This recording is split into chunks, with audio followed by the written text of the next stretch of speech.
Açúcar ou adoçante? O que usar no meu processo de emagrecimento? Nenhum, na verdade, né? Então, mas eu vou explicar para você exatamente o porquê. Ah, o açúcar ou o adoçante, ele entra na nossa vida por uma questão mais cultural e social. Ou seja, cultural porque a gente aprendeu desde pequeno que tinha que adoçar as coisas, e social porque você vai na casa de uma pessoa, vai comer uma sobremesa, um bolo. Então, ele entra nesse aspecto. Mas nós não temos nenhuma necessidade nutricional em consumir açúcar ou consumir adoçante. Ao contrário, a gente está trabalhando aqui uma alimentação mais limpa, mais natural possível, para que o meu processo de emagrecimento ele seja duradouro e eficiente. O açúcar, assim como o carboidrato simples, ele tem um aspecto de aumentar produções de dopamina. Dopamina é aquele hormônio que no cérebro nos dá aquela sensação de prazer, de euforia, de bem-estar. Né? E isso, principalmente, quando a gente precisa desse hormônio, né? Que está em situação de estresse, desânimo, depressão. Então, por isso que muitas vezes as pessoas vão em busca do açúcar ou do carboidrato simples. Mas preste atenção, açúcar e carboidrato, eles não viciam. Adoçante não vicia. O que se torna viciado é o seu comportamento. O que eu quero dizer com isso? Se eu comer agora uma barra de chocolate, ou um bolo, ou uma sobremesa cheia de açúcar, eu não vou ficar viciada.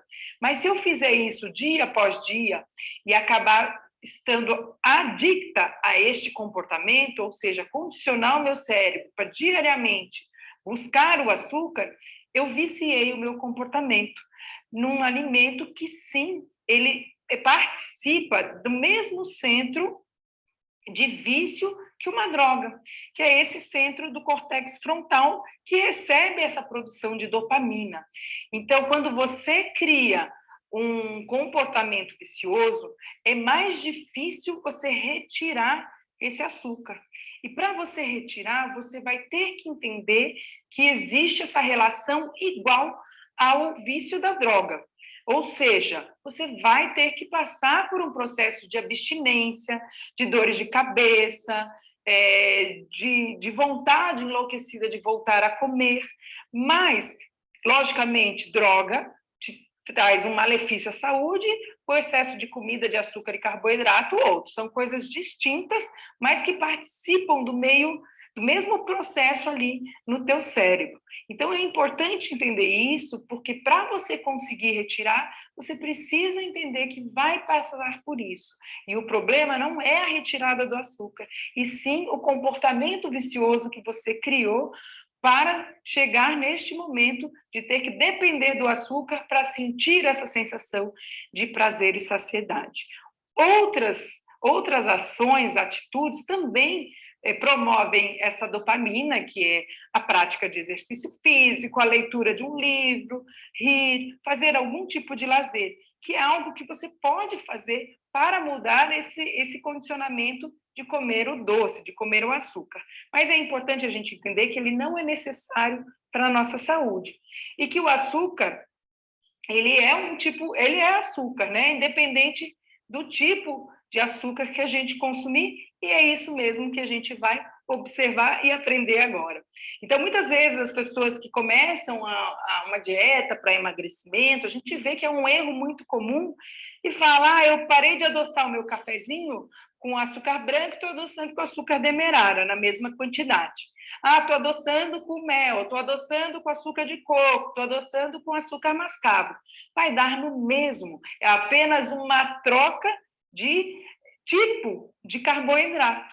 Então, quando a gente fala em açúcar branco, açúcar demerara, açúcar mascavo, açúcar orgânico, uma colher de sopa de cada um desses açúcares, ela tem 10 gramas de peso, e desses 10 gramas, 10 gramas é carboidrato. Ou seja, uma colher de açúcar, independente da qualidade que ele tiver, ele vai se transformar em carboidrato na mesma proporção. Então, uma colher de açúcar refinado, branco, tem a mesma quantidade de carboidrato que uma colher de açúcar mascavo. Então, num processo de emagrecimento, o ideal é que a gente elimine o açúcar do dia a dia, porque ele não é necessário. Foi apenas um comportamento vicioso que você criou, ou culturalmente você criou aquilo e se adaptou àquele paladar.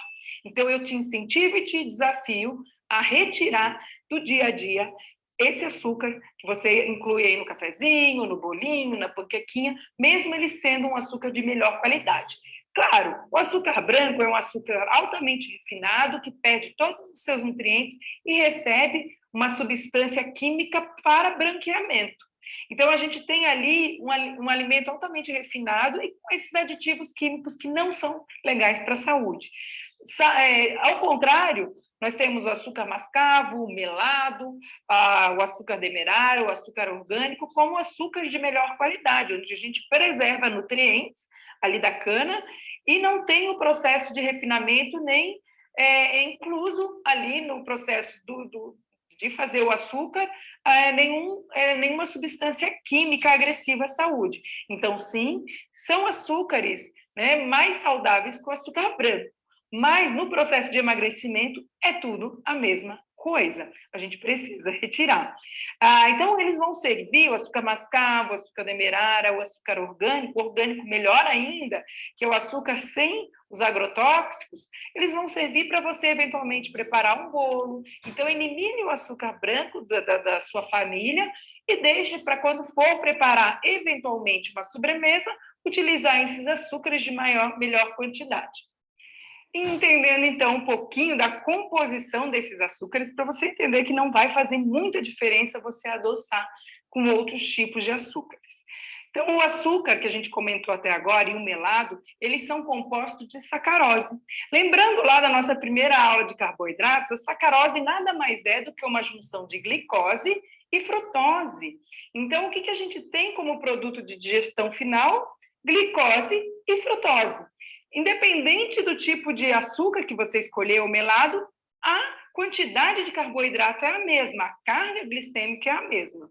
Aí a gente vai pesquisar ali o açúcar de coco, que muita gente fala, tem que usar açúcar de coco no processo de emagrecimento, troca por açúcar de coco. Também não, porque o açúcar de coco ele é composto de 70 a 75% de sacarose, a mesma coisa que o açúcar anterior, né? Então a gente tem 70% dele ali se transformando em glicose, em frutose também, a gente tem mais 3% de glicose pura isolada e mais 9% mais ou menos de frutose.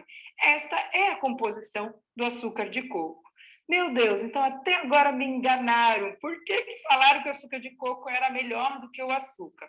Bom, o açúcar de coco, na verdade, ele é uma seiva, né? É uma seiva que é extraída ali do coco, e ele tem uma característica muito interessante, que é uma fibra chamada inulina.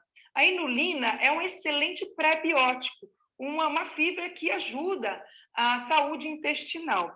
Ela é encontrada na chicória, na batata doce tem um pouquinho também. Então, essa fibra ela é maravilhosa para a nossa saúde intestinal, chamada também de pré-biótico, alimento dos nossos lactobacilos, dos probióticos. Só que você não precisa consumir açúcar para ter esse benefício da fibra. E o que acontece ali no açúcar de coco é que essa fibra ela diminui o índice glicêmico. Ou seja, a velocidade, diferente do açúcar normal, a velocidade como essa glicose entra no nosso sangue é menor do que o açúcar. Mas lembre, ela vai ter uma carga glicêmica muito próxima ao açúcar. Tanto que ele tem uma capacidade de adoçar, o dulçor, menor do que o açúcar. Então, você tem que colocar um pouquinho mais para sentir aquela sensação, mesmo que você põe para uma colher de chá, por exemplo, do açúcar, você tem que colocar um pouquinho mais do açúcar de coco. Então, em termos de emagrecimento, não vai fazer diferença. O ideal até agora seríamos eliminar. E aí a gente tem o mel. Né? Muitas pessoas falam assim, vou trocar por mel. Estou usando mel no pão. O mel, em excesso, não só em excesso, mas o consumo diário, principalmente para as pessoas aí que não estão em equilíbrio aí com o seu peso corporal, que estão comendo muito carboidrato, ele tem uma associação com o aumento de triglicerídeo. Por quê? Porque o mel ele é 35% frutose, tem mais 31% de glicose e mais 30% de sacarose com maltose. Lembrando que a maltose são 2 moléculas de glicose. Então, qual que é o produto final do mel? A gente tem ali frutose em grande quantidade, que vem ali da frutose simples e da frutose da sacarose. Temos uma quantidade interessante de glicose ali também no mel. Então, o que a gente precisa cuidar é também com as quantidades que a gente tem consumido o mel, porque ela vai fazer uma equivalência também de carboidratos ao açúcar. Então, é bem importante estar consciente disso, para que isso não seja algo que esteja impedindo o teu processo de emagrecimento. Você só trocar os tipos de adoçantes ou adoçadores aí do teu dia a dia. E aí a gente entra aí para os adoçantes naturais, os polióis, que a gente tem ouvido falar muito, xilitol, eritritol, malitol, que tem em alguns produtos. Esses polióis, eles são fibras fermentáveis, né? São fermentados também, e os adoçantes, diferente do açúcar, eles têm vamos dizer assim, não chega a ser um benefício, porque a gente já vai falar sobre o uso dos adoçantes, mas ele ganha ali dos açúcares, do mel, do melado, num processo de emagrecimento, porque eles não vão te mandar calorias, não vão te mandar uma carga de glicose igual o açúcar. Então, quando a pessoa que está num processo de emagrecimento, ela precisa fazer essa redução de glicose, redução de calorias, ela vai utilizar, eventualmente, nas suas preparações, os adoçantes naturais. Então, antes da gente falar dos polióis, é interessante a gente entender que o uso indiscriminado do adoçante, ou seja, o uso diário, fazendo a troca aí do açúcar por adoçante, ele não é recomendado e ele está associado ao sobrepeso, obesidade e a dificuldade de emagrecimento. Isso porque alguns estudos já conseguiram relacionar essa ligação, mostrando que em ratos o processo de consumo de adoçantes estava associado ao aumento de receptores para glicose no intestino. O que acontece? Você coloca o sabor doce aqui no teu paladar, ele informa para o teu cérebro que está entrando açúcar, o cérebro não sabe que você está consumindo xilitol 0 calorias. Então, essa informação ainda continua. E aí, o teu cérebro informa para o intestino, aumente os receptores para glicose, porque está entrando mais glicose do que deveria entrar. Então, ali no intestino, você aumenta os receptores para glicose e acaba absorvendo mais glicose de outros alimentos. Então, esta associação já foi feita. Além disso, os estudos mais recentes têm mostrado que que os adoçantes eles têm sido grandes potencializadores da disbiose, ou seja, da alteração da nossa flora intestinal. E nós vimos na nossa aula sobre intestino o quão importante a gente ter este equilíbrio na microbiota intestinal. Então, sim, os adoçantes também associados aí à alteração dessa microbiota, à disbiose e aos processos inflamatórios aumentados e aumento do risco de doenças crônicas, dentre elas a obesidade e sobrepeso. Então, a gente já consegue relacionar o uso do adoçante diário a dificuldade de emagrecimento, sim. E olha que mais interessante ainda, quando você utiliza o adoçante ou o açúcar, as suas papilas gustativas, por eles serem alimentos agressores, sim, ou seja, eles não são naturais e não são necessários para a nossa saúde, você já vai atrofiando as suas papilas gustativas. E qual é o problema de acontecer isso? O problema é que cada vez mais, principalmente quando você usa diariamente, né? Especialmente quando você usa diariamente, você vai se adaptando àquele paladar, as suas papilas vão atrofiando e você acaba tendo que usar mais adoçante, mais adoçante, mais adoçante.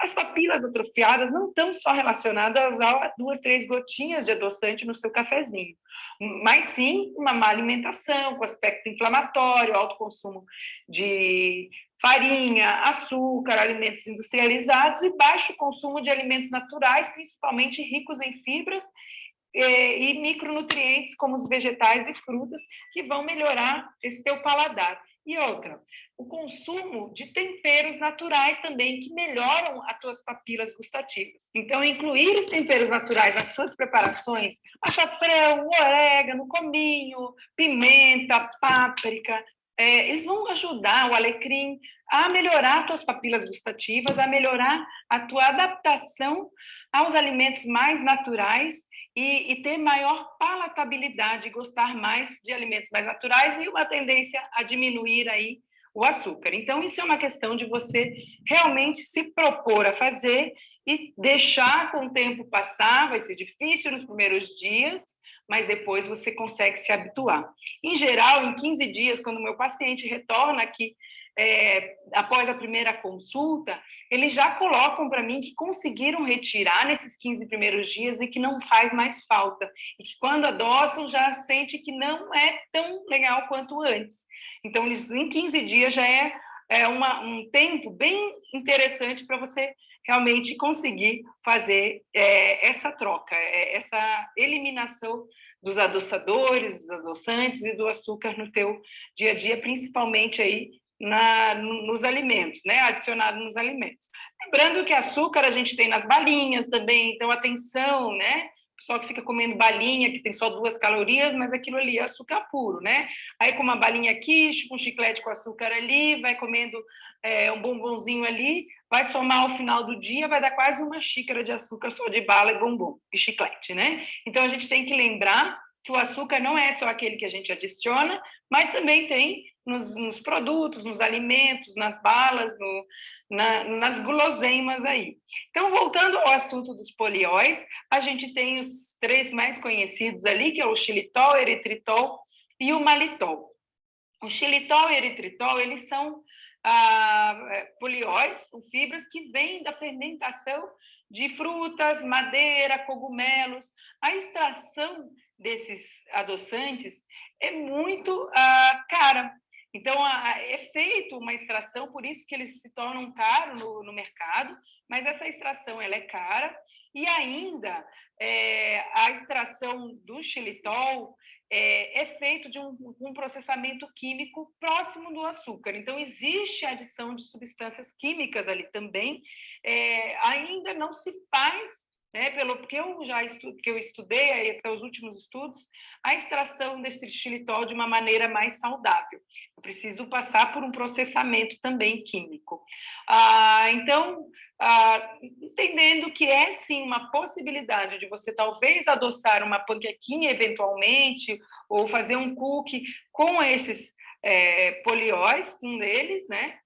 Qual que é a diferença deles? Apesar de ter carboidrato, eles são muito fontes de fibra, e este carboidrato que tem nos polióis, o que acontece? Ele não passa pelo mesmo processamento que o açúcar, ou seja, o pâncreas não precisa produzir insulina para que ele entre no nosso corpo. A absorção dele é direta. E esse carboidrato, uma grande parte dele a gente não digere. Ele é eliminado através das fezes como se fosse uma fibra mesmo. Então, por isso que, sim, num processo de emagrecimento, para você eventualmente, não estou falando de adoçar no dia a dia, porque eu já coloquei os malefícios de estar viciado nos adoçadores, né? Então, eventualmente, num processo de emagrecimento, o seu bolinho fazer com xilitol ou com eritritol. O malitol é algo que, às vezes, a indústria coloca, né, no chocolate, você vai encontrar, talvez, em algum biscoito, mas a gente consumir para botar nas nossas preparações não tem como, porque ele é altamente laxativo. O xilitol também. Até 2 colheres de sopa de xilitol por dia é mais ou menos ok você consumir. A partir disso, ele tem um efeito altamente laxativo, então pode aumentar estufamento, gases, diarreia, né, problemas digestivos, como azia também, por este aspecto laxativo, que é o que difere o eritritol. O eritritol, por ser uma fibra que não pede para o intestino jogar muita água para dentro do intestino, né, para o organismo, desculpa, jogar água para dentro do intestino, como é o que acontece no malitol e no xilitol, o eritritol não tem essa característica. Então, ele é mais aceito, né, na parte digestiva. Mas, pensando bem, 2 colheres de sopa de xilitol por dia é muita coisa, né? Para quem quer emagrecer, acho que não é, acredito que não é este o caminho. O malitol, muitos de vocês conhecem, é aquilo que a gente utiliza, as pessoas utilizam, a gente não, né? As pessoas que vão fazer uma colonoscopia, ou algum exame que precisa, né, esvaziar o intestino, a colonoscopia em geral, usam o malitol para dar aquela noite de rei e rainha, para dar aquela diarreia, lavar tudo. E para finalizar o nosso assunto sobre adoçantes, vamos comentar sobre os adoçantes comerciais. Existem pessoas que têm uma característica de não conseguirem se adaptar ao sabor amargo. Isso é uma característica até genética, mas a grande maioria das pessoas consegue. Então, se você for utilizar algum desses adoçadores, aí no seu cafezinho, nas suas bebidas, tente utilizar o mínimo possível, que é a quantidade que é recomendada ali no próprio produto. Lembrando que quanto menos você utilizar e quanto menos a frequência, melhor ainda. A gente pode começar a falar sobre o estévia. O estévia é uma plantinha que também alguns estudos já sugerem que o consumo exagerado do estévia pode estar associado ao câncer, mas não é nada comprovado cientificamente. Então, quando a gente fala em consumo exagerado, não é o que a gente está aprendendo por aqui neste ambiente. O stevia ele pode ser 100% natural e você tem que atentar quando você for comprar, se for optar por usar o adoçante mesmo, em avaliar se ele é 100% stevia. No Brasil, geralmente, a gente não encontra 100% stevia, a gente encontra o stevia misturado com outros tipos de adoçantes que não são tão legais e também associado ao conservador, né, aos conservantes ali para que o produto permaneça mais tempo no mercado. Então, é mais difícil a gente encontrar aqui no Brasil o stevia 100% natural. A gente também tem os ciclamatos e os aspartames, que são adoçantes altamente neurotóxicos e cancerígenos. Já feito avaliação em ratinhos. Claro, quando faz avaliação em ratinhos, se faz numa quantidade maior, e o corpinho do ratinho é menor do que o nosso corpo. Então, num espaço menor, aquele adoçante está entrando ali, está alimentando uma massa menor. Mas isso é importante para a gente ver o acúmulo ao longo dos anos, principalmente aquela pessoa que vai aumentando as quantidades ao longo dos anos de adoçante. Então, ciclamato e aspartame, e aí tem os nomes comerciais que vocês vão buscar, sempre ali lendo os ingredientes dos adoçantes, são adoçantes que não são interessantes nem para gestante, nem para criança, e para os adultos saudáveis também, eles podem, são tóxicos, né? De acordo com o que a gente tem avaliado. A sucralose é um tipo de açúcar que pega uma molécula de sacarose, que é um tipo de adoçante que pega uma molécula de sacarose, ou seja, açúcar, e inclui um cloro ali. Lembrando que o cloro é altamente tóxico para a tireoide, mas em pequenas quantidades, a sucralose ela foi avaliada como segura para gestantes e para crianças. Então, se for criança gestante diabética, utilizar, se não conseguir tirar o adoçante, utilizar esse tipo de adoçante ou um stevia também poderia ser uma ideia. Mas, em primeiro lugar, sempre tentem tirar. Então, é um desafio que você vai propor para você, para que você limpe, sim, a sua alimentação e não dependa mais de adoçar nada. Salvo talvez aí um suco de maracujá, um suco de limão, mas tem muitas pessoas que já conseguem até mesmo esses tipos de suco eliminar. Então, pensem no processo de emagrecimento, sempre que for adoçar, escolham o melhor adoçante possível. Elimine, mesmo sendo natural, o mel, melado, açúcar, porque eles vão atrapalhar o teu processo de emagrecimento. Se for, eventualmente, você vai lá na vovó, no aniversário de 90 anos dela, ok, você vai consumir um pedaço pequeno de bolo feito com açúcar mascavo sem problema algum. Mas lembre que, né, no dia a dia aí, eliminar ou consumir, se tiver com vontade de comer um docinho, usar um adoçante mais natural possível e que vai te ajudar aí no teu processo de emagrecimento.